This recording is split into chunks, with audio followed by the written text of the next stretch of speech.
आखिर एक एनिमे हमें रोने पे मजबूर कैसे कर सकता है, ये पता होने के बाद भी कि वो बस एक फिक्शन है और कुछ नहीं।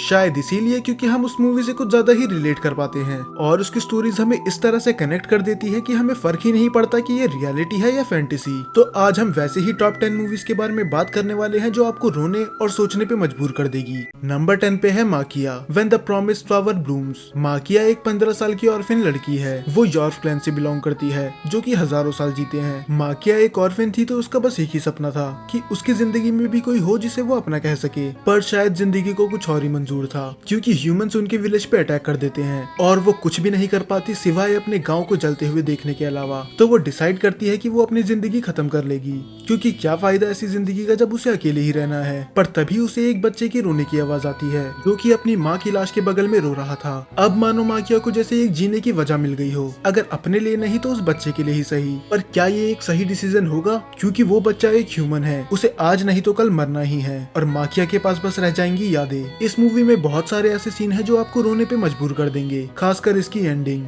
変な匂い。お日様の匂い。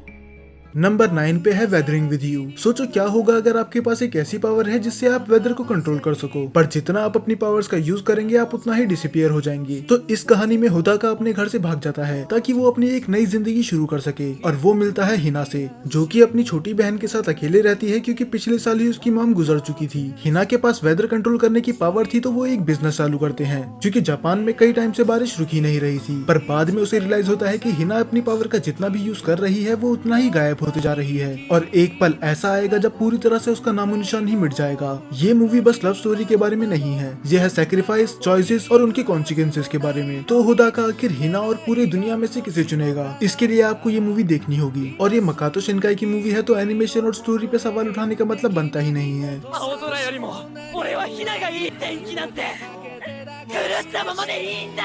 नंबर 8 ओवर द स्काई। एक दिन मियो अराता पे बहुत बुरी तरह से भड़क जाती है, बस इसीलिए क्योंकि अराता दिन भर उसके आगे पीछे लगा रहता है और वो उसको अपने दोस्त के अलावा और कुछ नहीं मानती। ये पता होने के बाद भी कि अराता उसे पसंद करता है वो उसे बहुत बुरी तरह से रिजेक्ट कर देती है। पर सच्चाई कुछ और ही थी, मियो भी अराता को उतना ही पसंद करती है जितना वो उसे करता है। पर मियो एक एवरेज लड़की थी, वो ना अपने दोस्त की तरह ब्यूटीफुल थी, ना ही वो पढ़ाई में अच्छी थी और ना ही स्पोर्ट्स और म्यूजिक में। ऐसी कोई भी चीज नहीं थी जिसमें वो बाकियों से अच्छी हो। तो उसे लगता ही नहीं था कि वो अराता को डिजर्व करती है। पर उसे बाद में रियलाइज होता है कि उसने कितनी बड़ी गलती कर दी, उसने उस लड़के को हर्ट कर दिया जो सच में उससे प्यार करता था। पर इससे पहले वो उसे ये सच्चाई बता पाती उसका एक एक्सीडेंट हो जाता है और वो कोमा में चली जाती है। वो हेवन और अर्थ के बीच में फंस जाती है और अगर एक बार वो मर गई तो उसकी सारी याददाश्त चली जाएगी। पर उसकी आखिरी इच्छा ये थी कि वो अराता को बताना चाहती थी कि वो भी उससे उतना ही प्यार करती है। तो क्या वो अराता को कभी कन्फेस कर पाएगी? हो सकता है बीच में आपको ये मूवी थोड़ी स्लो और बोरिंग लगे, पर ये मूवी आपको मोटिवेट करेगी, खासकर अगर आप एक स्टूडेंट हो तो। 7वें नंबर पे है to me the one who loved you और दूसरी to every you I have loved before. आपको लग रहा होगा कि मैंने एक ही स्लॉट में दो मूवीज को क्यों रखा, क्या ये दो पार्ट में डिवाइडेड है? ऐसा बिल्कुल नहीं है, ये दोनों ही मूवी एक ही साथ रिलीज हुई थी और आपका मूवी देखने का नजरिया बदल जाएगा बस आपकी चॉइस से। आपकी चॉइस ही डिसाइड करेगी कि आपको कैसी एंडिंग मिलेगी। मैं इसके बारे में बता के आपको बिल्कुल भी स्पॉइलर नहीं देना चाहता, बस इतना कहना चाहता हूँ कि ये मूवी ये प्रूव करती है कि प्यार की कोई सीमा नहीं होती। और अगर आपको वो एक्सपीरियंस चाहिए जो मुझे मिला था तो आप पहले देख सकते हैं to me the one who loved you, या फिर आप ये कॉइन फ्लिप करके भी डिसाइड कर सकते हैं। और मैं गारंटी दे सकता हूँ कि आप कोई सी मूवी से भी शुरुआत क्यों ना करें, एंडिंग में आपको समझ में नहीं आएगा कि आपको खुश होना चाहिए या फिर उदास। नंबर 6 पे है व्हेन मार्नी वाज देयर। आना अपनी बीमारी के चलते हुए कंट्री साइड आती है। वो एक इंट्रोवर्ट गर्ल है जिसको दोस्त बनाना बिल्कुल भी पसंद नहीं है और वो अपने आप को एक यूजलेस समझती है, खासकर ये जानने के बाद कि वो अडॉप्टेड है और यही रीजन होता है वो किसी से बात करना भी पसंद नहीं करती। पर एक दिन माश हाउस में उसे मिलती है मार्नी, मानो उसे जैसे कोई खोया हुआ दोस्त मिल गया हो।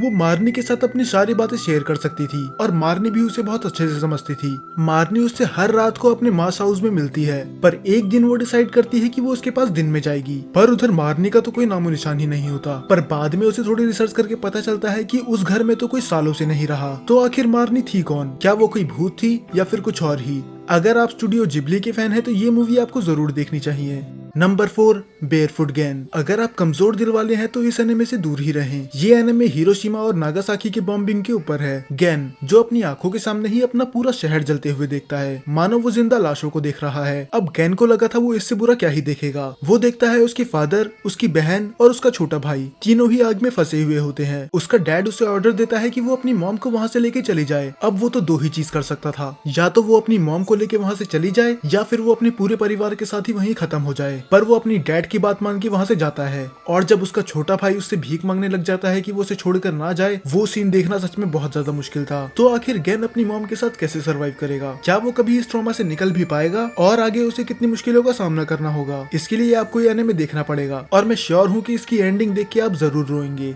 नंबर 4 हाल की डेथ के बाद कुरुमी अपने आप को संभाल नहीं पाती। उसने हंसना, खाना, पीना, यहाँ तक कि रोना तक छोड़ दिया था, मानो जैसे कि वो एक जिंदा लाश है। पर ये चीज उसके दादा से देखी नहीं जाती, तो वो कुरुमी के लिए एक ह्यूमनॉइड रोबो भेजते हैं जो बिल्कुल ही हाल की तरह दिखता था। पर क्या एक रोबो एक रियल पर्सन की जगह ले सकता है? हो सकता है ये मूवी आपको उतनी ज्यादा सैडेस्ट ना लगे, पर इसका प्लॉट ट्विस्ट बहुत ज्यादा जबरदस्त है, तो आपको इसे एक ट्राई तो देना ही चाहिए।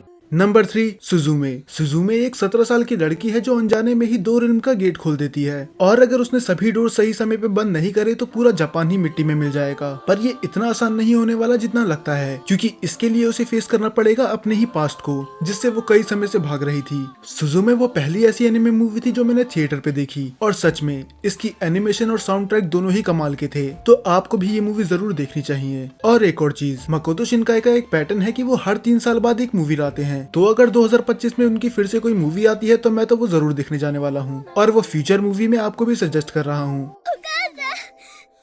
スズメの場所がわかんなくなっちゃってるだけでもういいの。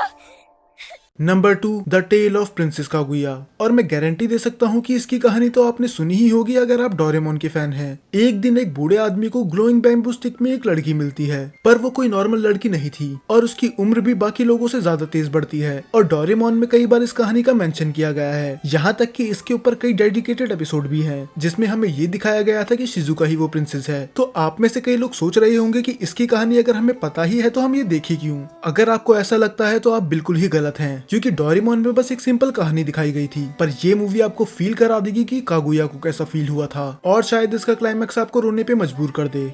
नंबर 1 समर डेज विद कू। आप मेरा यकीन नहीं करोगे पर ये मूवी इंडिया में ऑफिशियली अवेलेबल थी। मुझे एग्जैक्ट टाइम तो याद नहीं, पर ये 2008 या फिर 9 की बात है जब ये मूवी निकलोडियन पे दिखाई गई थी। उस टाइम पे मैं बेन 10, बेब्लेड और ड्रैगन बॉल जैसे शो देखा करता था और ये देखने के बाद मुझे पता चला कि एनिमे की दुनिया सच में कितनी बड़ी है। पर अफसोस के साथ कहना पड़ रहा है कि अब इंडिया में इसका नामो निशान भी नहीं है, जैसे ये मूवी कभी एग्जिस्ट करती ही नहीं थी। पर ये अभी भी जापानीज में अवेलेबल है, तो आपको उसको एक न एक बार तो ट्राई करना ही चाहिए। और अगर आपने ये मूवी 2008 या 9 के टाइम पे देखी थी तो आप कमेंट करके बता सकते हैं, क्योंकि मैं देखना चाहता हूँ कि आज भी इस मूवी के बारे में कितने लोगों को याद है। तो ये है वो टॉप 10 सैडेस्ट मूवी जो आप नए साल की शुरुआत में देखना शुरू कर सकते हैं। और एक और बहुत जरूरी बात, ये कोई रैंकिंग लिस्ट नहीं थी, ये बिल्कुल ही रैंडम है। तो आपने इनमें से कितनी मूवीज देख रखी है और इनमें से कितनी मूवीज आप आज ही देखने वाले हो? और अगर आपने ये सारी मूवीज पहले से देख रखी है तो आप ये दूसरी वीडियो भी देख सकते हैं।